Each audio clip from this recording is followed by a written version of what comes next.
So as I'm starting to get things ready, the corn head here, I'm just greasing it right now.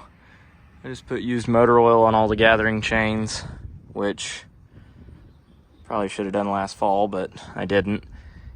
A couple of them need tightened, but they're not bad. But the main thing I got to do is get a new bracket for that Yetter Stock Devastator, because I ripped one of those off last year. So got to get a bracket for it and a couple bearings.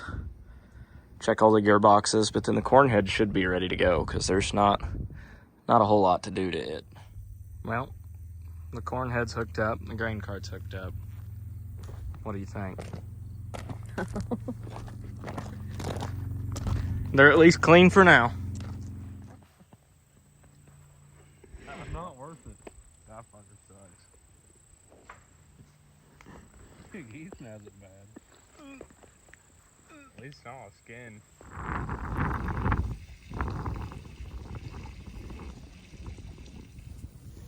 Little farm cat there got a little mouse.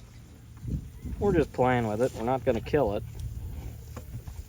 We're just catching them, you know, playing with them. Watching the cows eat. I really need to get a rope up because they like to get in the bunk and they get in there and shit all over it and then decide to eat that too. So I need to get a rope or something up. But we're happy cows right now.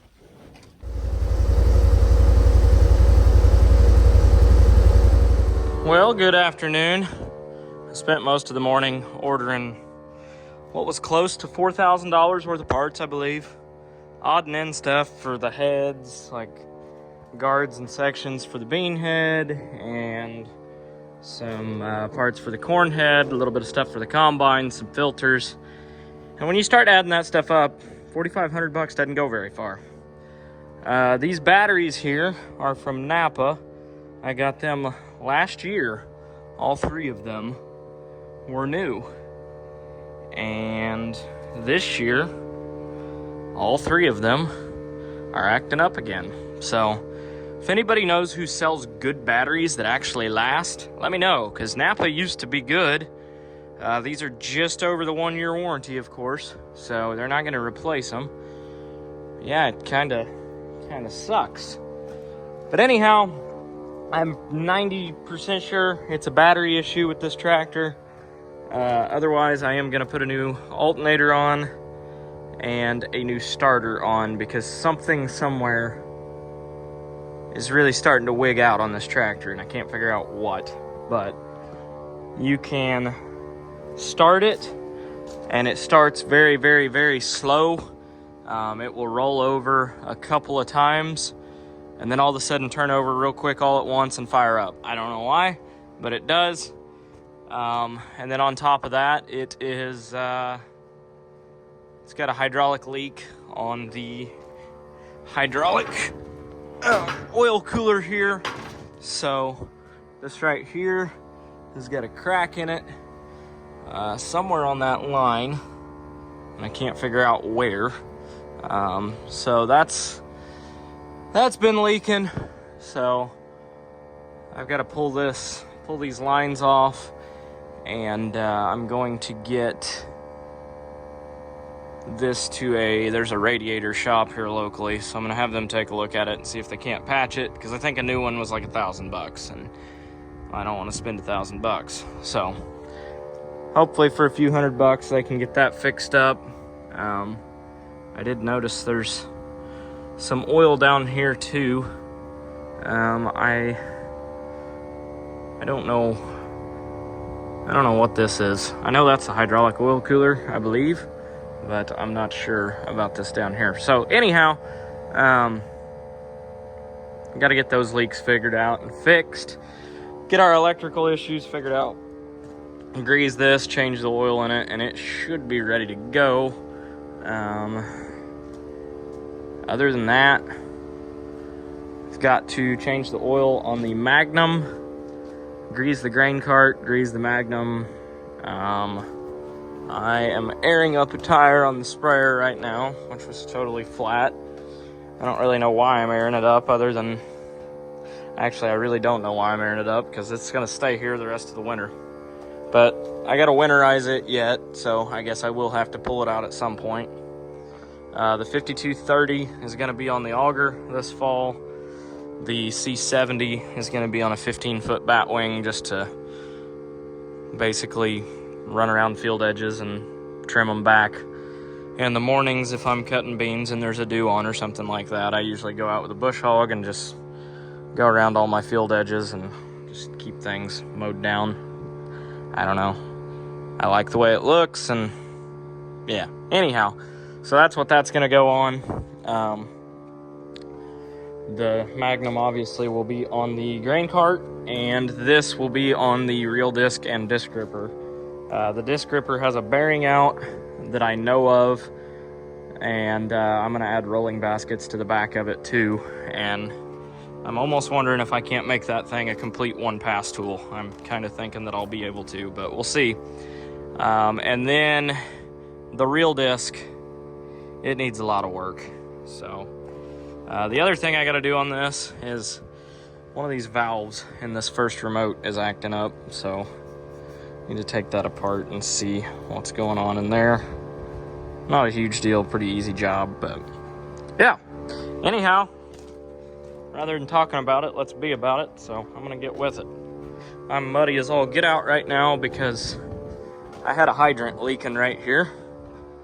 So I dug that up. I haven't filled it back in yet, but so far there's no water in there anymore. Or that was filling up every 30 seconds with water, so it was a pretty good sized leak. So got that fixed this morning because my water bill last month was like $500, and I don't want to pay a $500 water bill. Well, good morning. This morning I walked into this. So our filters and all that good stuff have showed up. This is for my house. That's a shower door, or at least hopefully it's a shower door and not a shower glass door. But anyhow, we got Amazon stuff, which is all for the farm. You can get brake cleaner and stuff like that super cheap on Amazon, so I did that. Bearings, filters. I don't remember what this is. Anyhow, I got a lot of stuff to put together today. And what I'm going to start with is getting the oil changed on the combine, tighten the elevator chain, fluid and filters, check the gearboxes, and it should be ready to go. I got auto steer working in it yesterday, so that's pretty cool to have that this year.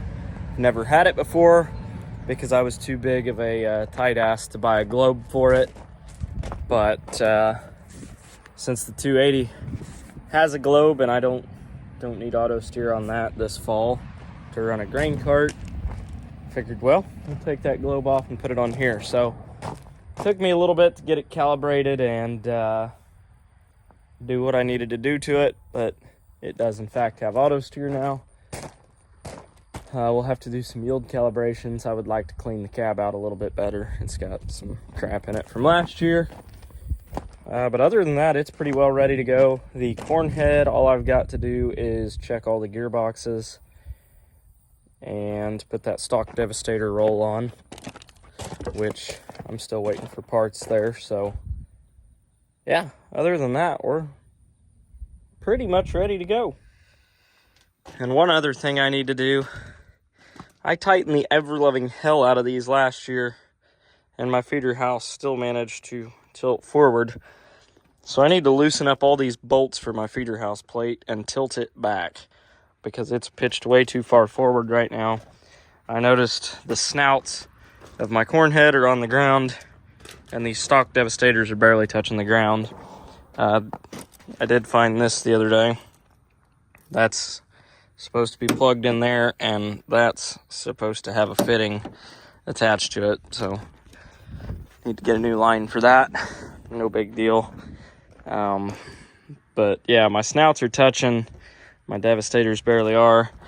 The Draper head also, it's got a hydraulic cylinder to pitch that head forward and backwards, so I can adjust that from the cab, but it's definitely tilted way way too far forward right now.